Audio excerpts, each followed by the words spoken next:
Garden में लगे हुए फूल तो हम सभी को बेहद पसंद आते हैं, तो क्यों ना कुछ ऐसा करें कि उन फ्लावर्स को हम किचन में ले आएँ, लेकिन काफ़ी अलग तरीके से।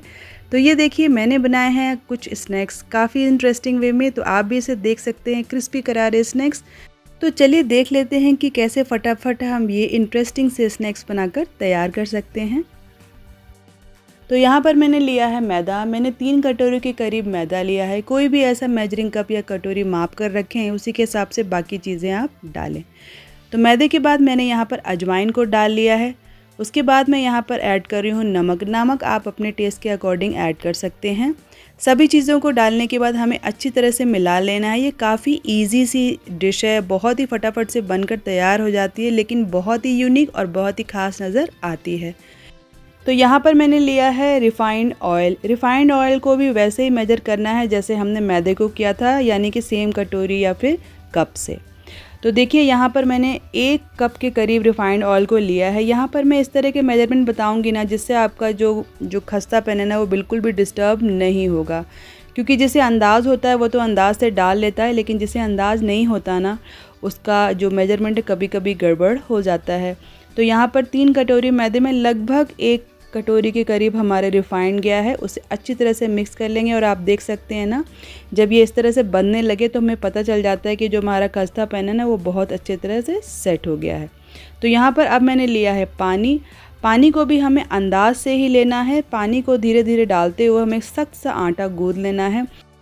अगर मैं पानी की बात करूं तो पानी हमारा 1 कटोरी से थोड़ा सा कम लगा है। देखिए हमारा अच्छा सा आटा बनकर तैयार हो गया है।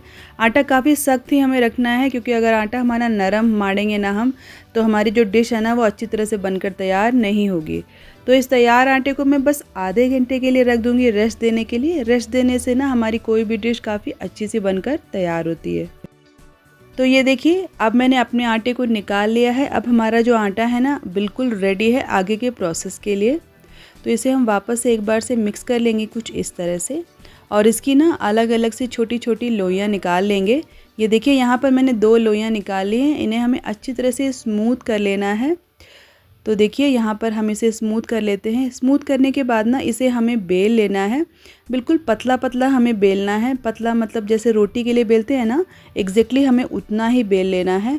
तो देखिए यहाँ पर मैं अपने आटे को अच्छी तरह से बेल ले रही हूँ। काफ़ी अच्छी तरह से ये बेल जाता है।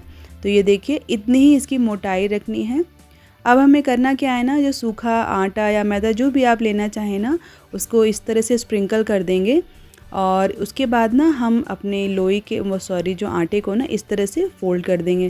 बिल्कुल ऐसे ही लगभग जैसे हम पराठा बनाते हैं ना, चौकोर वाला, कुछ उसी अंदाज़ में हमें इसे यहाँ पर फ़ोल्ड कर लेना है। देखिए कुछ इस तरह से, ये देखिए इस तरह से इसे हमने फ़ोल्ड कर लिया है। और फ़ोल्ड करने के बाद क्या है ना, कि इसे हमें गीले कपड़े में हल्के से अच्छी तरह से लपेट के रख देना है। इससे क्या होगा ना, हमारा जो आटा है ना, वो सूखेगा नहीं।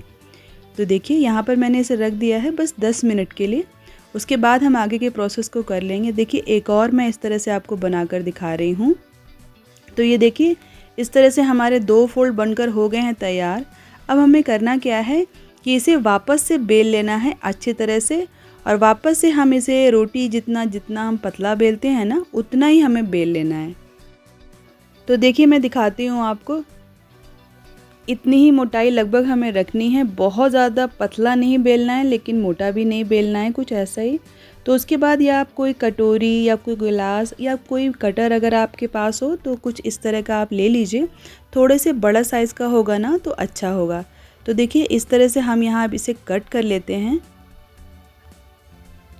तो देखिए इतनी बड़ी रोटी में लगभग 6 हमें इस तरह के ना सर्कल मिल गए हैं। ये देखिए एक थोड़ा सा साइड से कट भी गया है, बट ठीक है कोई बात नहीं।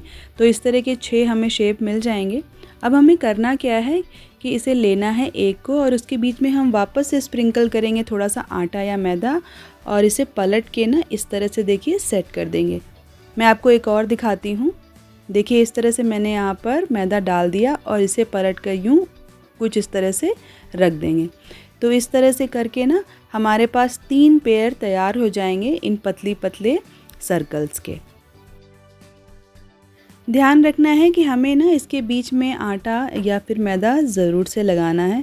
तो चलिए आगे के प्रोसेस को हम करते हैं शुरू। इसके लिए हमें ज़रूरत होगी एक शार्प या नुकीले से नाइफ़ की। तो देखिए यहाँ पर हम ना इसे छोटे छोटे साइड्स में इस तरह से कट कर लेंगे, जैसे हम नाचोस वगैरह कट करते हैं ना, या जो शेप होता है पतले पतले ट्रायंगल्स, कुछ उस तरह से हम यहाँ पर इसे कट कर लेंगे। आई एम श्योर आपको शायद दिखाई दे रहा होगा। तो देखिए इस तरह से हमें यहाँ पर कट कर लेना है। बहुत ही आसानी से ये हो जाता है और काफ़ी फ़न पार्ट भी होता है, करने में बड़ा ही मज़ा आता है। लेकिन आप चिंता ना करें, जो साइड के निकल रहे हैं ना, इसका भी मैं यूज़ आपको बताऊंगी, ये भी हमारे बिल्कुल भी वेस्ट नहीं होंगे। तो देखिए इस तरह से पूरा फ्लावर का शेप कट जाएगा। बस आपको बीच में होल्ड करके रखना है ताकि दोनों जो शेप है ना वो बराबर और एक साइज़ के कट जाएं। तो देखिए इस तरह से हमारा जो शेप है ना निकल कर तैयार हो गया है। और जो भी साइड में निकल रहा है ना उसको आप एक तरफ रखते जाइए, उसका भी आगे हम यूज़ कर लेंगे। तो देखिए कुछ इस तरह से ये शेप हमारा बनकर हो गया है तैयार। तो देखिए यहाँ पर हम इसे अलग अलग कर लेंगे, कुछ इस तरह से। अलग करने के बाद ना इसे थोड़ा सा खिसका के कुछ यूँ हम यहाँ पर सेट कर लेंगे, बिल्कुल ऊपर नीचे जैसे रखा था उसी तरह से। फिर बीच में थोड़ा सा प्रेस करके एक फ़ोल्ड देंगे, उसके बाद एक फ़ोल्ड देने के बाद ना इसमें एक और हम फ़ोल्ड देंगे कुछ इस तरह से। ये देखिए यह लग रहा है ना सुंदर सा फ्लावर। तो कुछ इस तरह से देने के बाद हमें करना क्या है, जो टूथपिक होती है ना हमारे पास घरों में, तो उसी का हम यहाँ पर यूज़ करेंगे। टूथपिक को हमें अच्छी तरह से यहाँ इंसर्ट कर देना है। इससे क्या होगा ना, जो हमारे फोल्ड है ना वो बिल्कुल भी डिस्टर्ब नहीं होंगे। और जो साइड वाला एरिया है ना उसको हमें अच्छी तरह से प्रेस कर लेना है, जिससे हमारा जो फ्लावर का शेप है ना वो और ज़्यादा उभर कर आए। तो हम श्योर आपको ये समझ में आया होगा कुछ इस तरह से। ये देखिए ये काफ़ी यूनिक तरह का नमकीन है। बस कभी कभी सेम चीज़ को ना हम कुछ डिफरेंट अंदाज में पेश करना चाहें तब आप इस तरह की चीज़ें कर सकते हैं। ये देखिए इतना सुंदर सा इसका फ्लावर का शेप लग रहा है। एक और मैं आपको कट करके दिखा रही हूँ। ये देखिए बहुत ही आसानी से ना ये कट हो जाता है कुछ इस तरह से। कट करते वक्त बस हमें इस बात का ध्यान रखना है कि जो हमारे दोनों पेयर हैं ना लोई के या आटे के, वो बिल्कुल बराबर होने चाहिए, नहीं तो हमारा शेप ना डिस्टर्ब हो सकता है। तो उस बात का हमें ध्यान रखना है। तो ये देखिए इस तरह से मैंने यहाँ पर इसे काट लिया है। बहुत ही आसानी से ये काम हो जाता है। तो वापस से काटने के बाद मैंने इसको 2 फोल्ड देने के बाद ये देखिए यहाँ पर वापस से मैं टूथपिक को लगा देती हूँ। अब हमारे सुंदर सुंदर फ्लावर बनकर तैयार हो गए हैं। ये देखिए कितने प्यारे दिख रहे हैं, और तलने के बाद ना तो ये और भी ज़्यादा प्यारे लगते हैं। तो वापस से मैं आपको दिखा देती हूँ। देखिए कुछ इस तरह से दोनों को रखना है, फिर बीच में प्रेस करते हुए कुछ इस तरह से फोल्ड करेंगे और उसको वापस से एक फोल्ड और देंगे। तो ये देखिए कितनी आसानी से हमारे फ्लावर बनकर हो गए हैं तैयार। तो यहाँ पर मैं वापस से टूथपिक को लगा दूँगी। ये देखिए इस तरह से। तो इस तरह से आप सुंदर सुंदर फ्लावर बनाइए और अपनी ट्रे में ना सुंदर सुंदर फ्लावर को डेकोरेट करके एज ए स्नैक परोसिए। तो ये देखिए फ्राई करने के बाद ना ये और भी ज़्यादा प्यारे लगते हैं। तो देखिए हमारे बनकर हो गए हैं तैयार। अब हम क्या करेंगे, यहाँ पर मैंने कढ़ाई में रिफाइंड ऑयल को लिया है और उसे बहुत ज़्यादा गर्म नहीं करना है, लो टू मीडियम फ्लेम पर हम इसे रखेंगे। तो यहाँ पर जब ये हल्का सा गर्म हो जाए ना तब हमें इसे तलने के लिए रख देना है। देखिए बहुत ही आसानी से ये तल जाते हैं, और अगर टूथपिक लगी होती है तो उससे क्या होता है कि इसको टर्न करना भी काफ़ी ज़्यादा आसान हो जाता है। तो देखिए धीमी आंच पर हम अपने फ्लावर को फ्राई कर लेते हैं। जब भी हम इसे फ्राई करें ना तो जो ऑयल है ना उसको हमें धीरे धीरे से ना इसके ऊपर भी डालते जाना है। इससे क्या होगा ना, ये अंदर से भी अच्छी तरह से सिक जाएंगे। तो देखिए यहाँ पर मैं ऑयल ना इसके ऊपर से भी धीरे धीरे डालती जाऊँगी। इससे क्या होगा ना कि अंदर तक क्रिस्पी हो जाएंगे, और यकीन मानिए ये बहुत ही ज़्यादा खूबसूरत लगते हैं और आपको दिख भी रहे होंगे। तो एक तरफ से ये अच्छी तरह से सिक गए हैं, मैंने उसको टर्न कर दिया है। और ये देखिए बचे हुए इन जो कटिंग की थी ना उसे भी मैंने फ्राई कर लिया है। तो इसे भी हम यूज़ कर सकते हैं। तो देखिए यहाँ पर हमारे फ्लावर बनकर हो गए हैं रेडी। तो ये जो टूथपिक है ना अब यहाँ से हम निकाल देंगे। बहुत ही आसानी से टूथपिक निकल जाती है, देखिए कुछ इस तरह से। तो इसे आप भी ट्राई कर सकते हो। देखिए यहाँ पर मैं निकाल कर दिखाती हूँ टूथपिक को।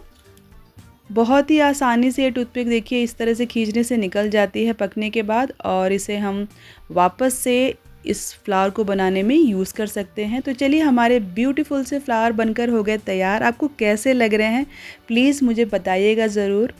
आप कमेंट सेक्शन में मुझे बता सकते हैं कि आपको ये फ्लावर कैसे लग रहे हैं। तो चलिए इस तरह के फ्लावर को आप भी बनाइए एज ए स्नैक्स और खूब इंजॉय कीजिए। आप इसके ऊपर चाट मसाला वगैरह भी डाल सकते हैं, जैसे भी आपकी इच्छा हो, या कोई चटपटा मसाला वगैरह डाल सकते हैं। मैं यहाँ रेड चिली पाउडर डाल रही हूँ। ये देखिए ये कितने प्यारे लग रहे हैं, मुझे बनाते वक्त भी इसको खाने का बहुत मन कर रहा है। अब काफ़ी टेम्पटिंग से दिख रहे हैं, तो इस चीज़ को आप भी एक बार से ज़रूर ट्राई कीजिए। कभी कभी बेसिक सी चीज़ को ना बस थोड़ा सा ट्विस्ट एंड टर्न देकर ना हम इसे काफ़ी यूनिक और इंटरेस्टिंग बना सकते हैं। तो चलिए मैं इसे तोड़ कर दिखाती हूँ। ये देखिए काफ़ी खस्ता बने हैं और अच्छी तरह से अंदर से सिक चुके हैं।